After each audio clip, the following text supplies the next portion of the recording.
જય શ્રી કૃષ્ણ. રાધે રાધે. મારી યુટ્યુબ ચેનલમાં તમારું હાર્દિક સ્વાગત છે. પ્યારા દર્શક મિત્રો, શું તમે ક્યારેય એવું અનુભવ્યું છે કે જીવનમાંથી કંઈક ચીજ છીનવાઈ ગઈ છે?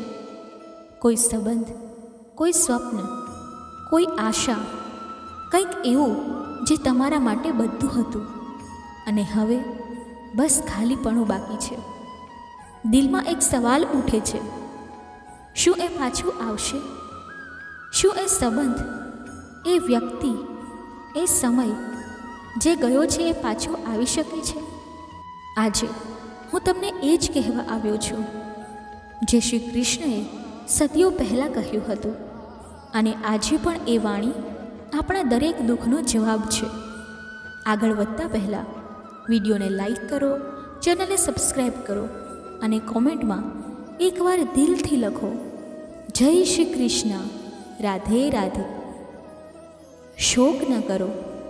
જે તમારું છે એ તમારાથી ક્યારેય દૂર જઈ શકતું નથી. પરંતુ તમે કહેશો, પરંતુ ભગવાન, એ તો ગયું છે, હવે શું બચ્યું છે? અને હું કહું છું, આસ્થા બચી છે. શ્રી કૃષ્ણની કહેલી વાત બચી છે. શ્રી કૃષ્ણએ અર્જુનને યુદ્ધના મેદાનમાં કહ્યું હતું, જ્યારે બધું જ ખૂટી રહ્યું હતું, જ્યારે પોતાનો જ તલવાર લઈને સામે ઊભું હતું, ત્યારે શ્રી કૃષ્ણએ કહ્યું, જે ગયું છે એ નષ્ટ થતું નથી, એ રૂપ બદલે છે.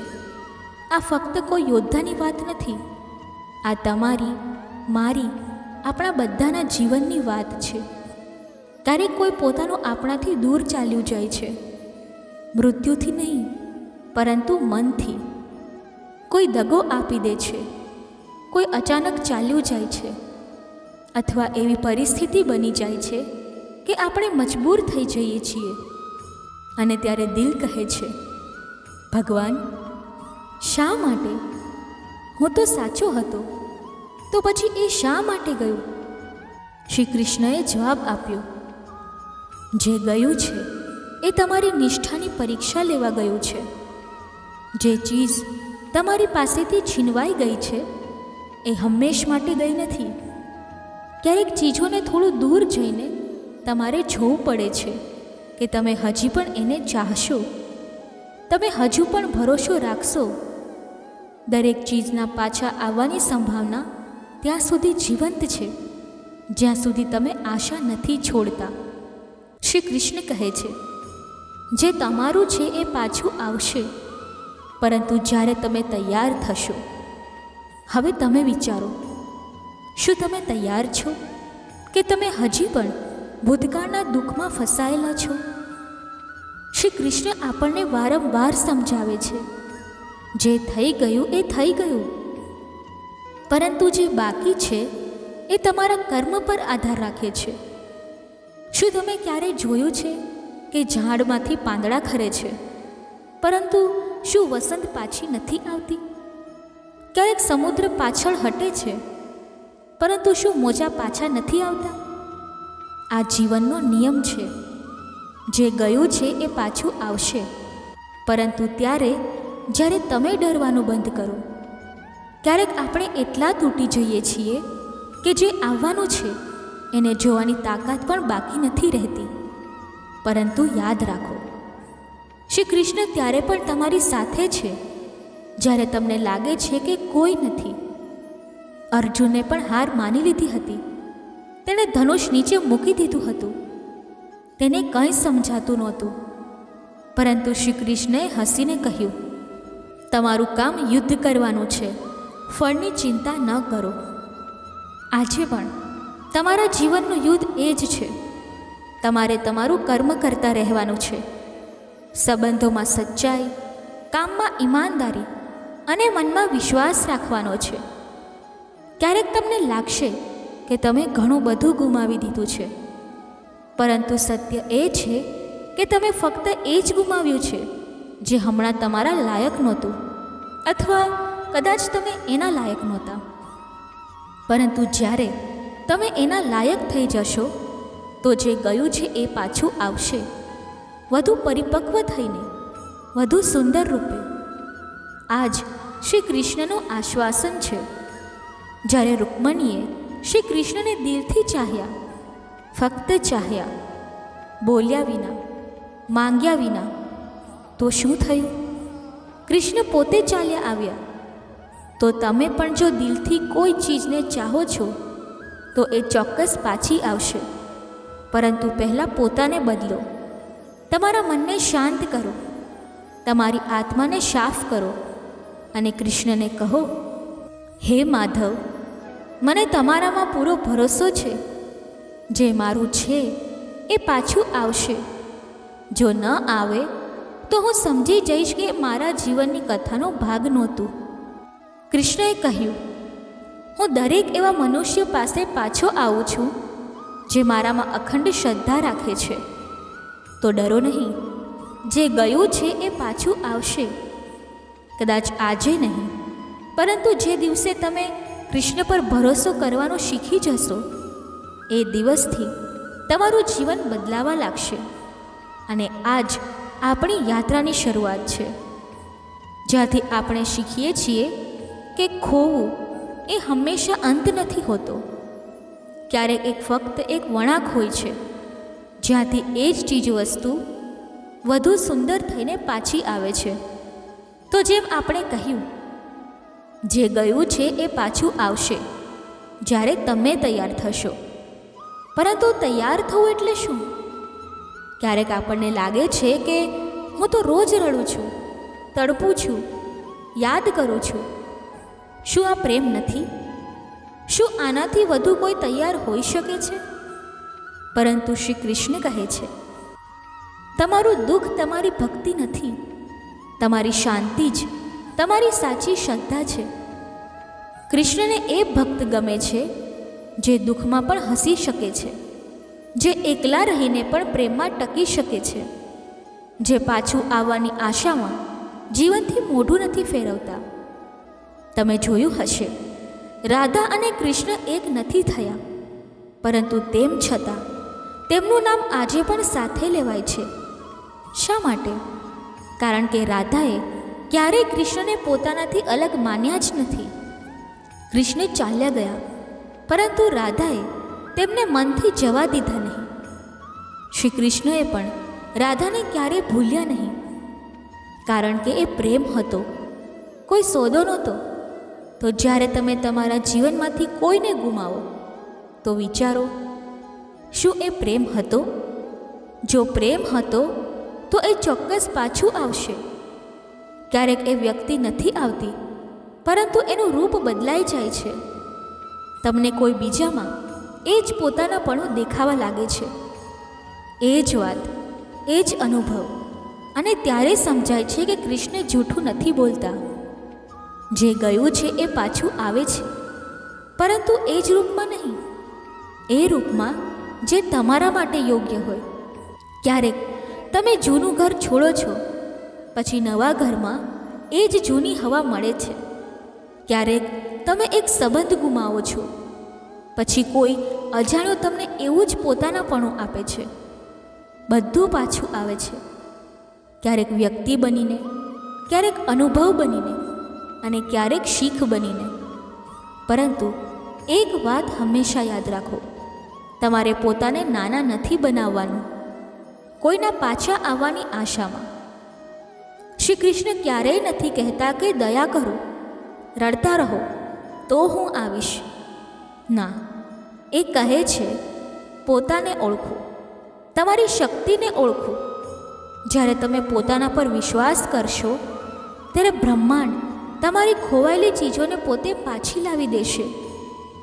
શું તમે ક્યારેય સૂરજને ઉદાસ જોયો છે? ના ને, કારણ કે સૂરજ જાણે છે કે રાત આવી છે તો સવાર પણ આવશે. અને આ જ જીવન છે. જે તમારાથી દૂર ગયું છે એ ફક્ત તમારા જીવનની રાત હતી. સવાર તો નિશ્ચિત છે, કારણ કે શ્રી કૃષ્ણ પોતે કહે છે, દરેક અંધકારમાં હું છુપાયેલો છું, દરેક સવાર મારું જ રૂપ છે. હવે અહીં એક બીજો સવાલ ઊભો થાય છે, જો જે ગયું છે એ પાછું આવશે તો કેટલી રાહ જોવી, કેટલું સહન કરવું? શ્રી કૃષ્ણ કહે છે, પ્રેમમાં સમયનું કોઈ મૂલ્ય નથી હોતું. સત્ય હંમેશા પાછું આવે છે, પરંતુ ત્યારે જ્યારે તમારું મન સ્થિર હોય અને તમે તમારા જીવનમાં આગળ વધવા માટે તૈયાર હો. ક્યારેક તમે કોઈને ખૂબ જ ચાહો છો, પરંતુ એ પાછું નથી આવતું. શા માટે? કારણ કે કૃષ્ણ તમને શીખવવા માંગે છે કે કોઈના ચાલ્યા જવાથી પોતાને ભૂલી ના જાઓ. એ તમને એવા ભવિષ્ય માટે તૈયાર કરી રહ્યા છે જ્યાં જે પાછું આવશે એ ફક્ત તમને છૂટવા નહીં આવે, એ તમારા પ્રેમનું સન્માન કરવા આવશે. અને હવે હું તમને કંઈક પૂછવા માંગુ છું. શું તમે આજે પણ પોતાને કોઈના ચાલ્યા જવાથી અધૂરા માનો છો? શું તમે આજે પણ એ જ વળાંક પર ઊભા છો જ્યાં એ વિખૂટું પડી ગયું હતું? જો હા, તો ઉઠો, મારી સાથે ચાલો, કૃષ્ણની સાથે. કારણ કે કૃષ્ણ ફક્ત આપણને ખોવાયેલાઓથી મળાવવા નથી આવ્યા, એ આપણને પોતાની સાથે મળાવવા આવ્યા છે. જ્યારે અર્જુને પોતાનું ધનુષ છોડી દીધું હતું ત્યારે કૃષ્ણે તેને તેનો સ્વધર્મ યાદ અપાવ્યો હતો. આજે તમારો સ્વધર્મ શું છે? સંબંધોમાં સાચા રહેવું, પોતાની સાથે પ્રેમ કરવો કે જીવનમાં આગળ વધવું? કદાચ બધું જ. તો એક વચન આપો, આજથી તમે પોતાને રોકશો નહીં, કારણ કે જેણે તમને છોડી દીધું છે એ એક કારણ બની ગયું છે કૃષ્ણને તમારા જીવનમાં લાવવા માટે. જ્યારે તમે કૃષ્ણમાં રમમાણ રહેશો ત્યારે જે પાછું આવશે એ તમારી પાસે નહીં, તમારી અંદર હશે. તમને શાંતિ મળશે, તમને જવાબો મળશે, તમને દિશા મળશે, અને સૌથી મહત્ત્વની વાત, તમને ખોવાયેલું પાછું આવતું દેખાશે. ધીમે ધીમે, પરંતુ સચ્ચાઈ સાથે. કારણ કે શ્રી કૃષ્ણએ કહ્યું છે, હું ક્યારેય કોઈનો સાથ નથી છોડતો, બસ સમય આવે છે મને ઓળખવાનો. તો હવે જ્યારે આપણે અહીં સુધી આવી ગયા છીએ તો એક વાત વધુ કહી દઉં. તમે આજે જે વિચારો છો, શું એ પાછું આવશે? શું મારું સ્વપ્ન, મારો પ્રેમ, મારી ખોવાયેલી વસ્તુ, શું એ ખરેખર પાછી આવશે? તો જવાબ છે હા. પરંતુ એ ત્યારે પાછી આવશે જ્યારે તમે પોતાને એની રાહમાં ખોઈ ના દો, પરંતુ પોતાને એનું સ્વાગત કરવા યોગ્ય બનાવશો. જુઓ, કૃષ્ણ ક્યારેય સીધો જવાબ નથી આપતા, એ સંકેત આપે છે. ક્યારેક કોઈ પરિસ્થિતિના રૂપમાં, ક્યારેક કોઈ નવી વ્યક્તિના માધ્યમથી, તો ક્યારેક એકાંતમાં શાંત અવાજ બનીને. શું તમે એ અવાજ સાંભળ્યો છે? ક્યારેક ધ્યાનથી બેસીને, મન શાંત કરીને પોતાની અંદર ડોક્યું કરી જુઓ. કૃષ્ણ ત્યાં જ બેઠા છે. એ કહે છે, હું તમારી પાસે છું. તમારા દરેક દુઃખમાં, દરેક આશામાં તમારે હવે ડરવાનું નથી, કારણ કે ડર જ એ સૌથી મોટો અવરોધ છે જે ખોવાયેલી ચીજોને પાછી આવતા રોકે છે. કૃષ્ણ વારંવાર કહે છે, જે મારું છે એ મને મળશે જ, અને જે તમારું છે એ તમને પાછું મળશે જ. દુનિયાની કોઈ તાકાત એને રોકી નહીં શકે, સિવાય તમારા ડરની. તો પોતાને એક સવાલ પૂછો, શું તમે હજી પણ ડરો છો? ડરો છો કે જે ગયું છે એ ક્યારેય પાછું નહીં આવે? કે ડરો છો કે પાછું આવે તો પણ એ પહેલાં જેવું નહીં હોય? શ્રી કૃષ્ણ કહે છે, દરેક વસ્તુનો એક સમય હોય છે. જ્યારે તમે શીખ્યા નહોતા ત્યારે એ વસ્તુ તમારી પાસેથી ગઈ, અને જ્યારે તમે શીખી જશો ત્યારે એ તમારા જીવનમાં ફરી આવશે, આ વખતે કાયમી રૂપે. તો આજથી એક સંકલ્પ લો, હવેથી કોઈના ચાલ્યા જવાથી તૂટશો નહીં, બલકે પોતાને એટલા સુંદર, એટલા મજબૂત બનાવશો કે જ્યારે એ પાછું આવે તો ખુદ કહે, આભાર છે કે હું પાછો આવ્યો. અને જો એ ન પણ આવે તો તમે હસીને કહી શકો, કોઈ વાંધો નહીં. જેને મારે મેળવવું હતું એ મારી અંદર કૃષ્ણ રૂપે જન્મી ચૂક્યું છે.